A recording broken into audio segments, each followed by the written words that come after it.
after that, after all of these experiences, you did work in the collegiate setting as you wished for a good amount of time. So why don't you explain a little bit about that? What was it like finally working as an athletic trainer in the college settings? And then what made you come back to the University of Hawaii?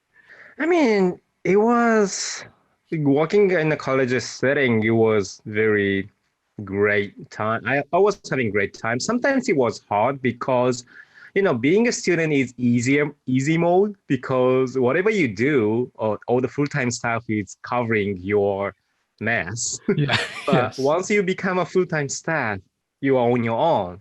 So Mhm. that there was a little bit of pressure. And the first job I got was University of Pacific in Stockton, California.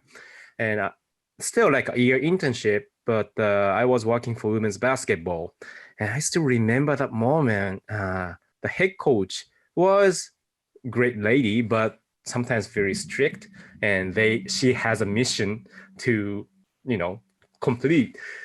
Then, like few weeks before the season coming in, the main player that she has to be on the court all the time got Mhm. injured, and Mm. we were like, you know, Yeah. and she was like, "Okay, you have 2 weeks. What you can do? Show me what you got." And I was like panicking, right? Because my first job and pretty much first day, she got injured, and it Yes. was like, golly, then I was trying to explain everything, and she was like, I mean, she was great, and I was very fortunate I was able to work with her, but she didn't say anything. She was like kind of nodding, and she was listening. Okay, so that's something you're gonna do, and that's something you think it's gonna work. I was like, yeah, okay. And she just walks away. And she just like let me do whatever I needed to do. Mhm. Then the athlete she knows that she needs to go back and she did everything what I tell her to do. And yeah, and she was able to go back to the game on the first game. Mhm. Not only that, she was able to finish the season without Mhm. any injuries. Mhm. So that kind of changed my, you know, all the mentality and everything. I was like, oh yeah, I was able to do that, Mhm.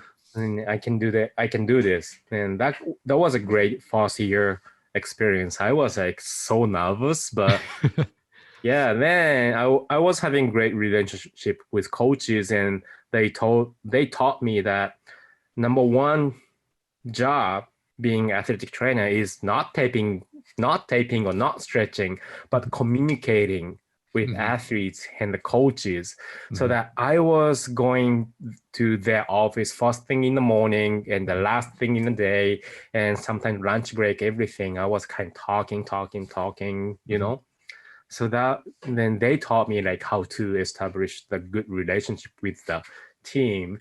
And even though I was working like on my own pretty much, but still I was part of the team. That's kind of taught me.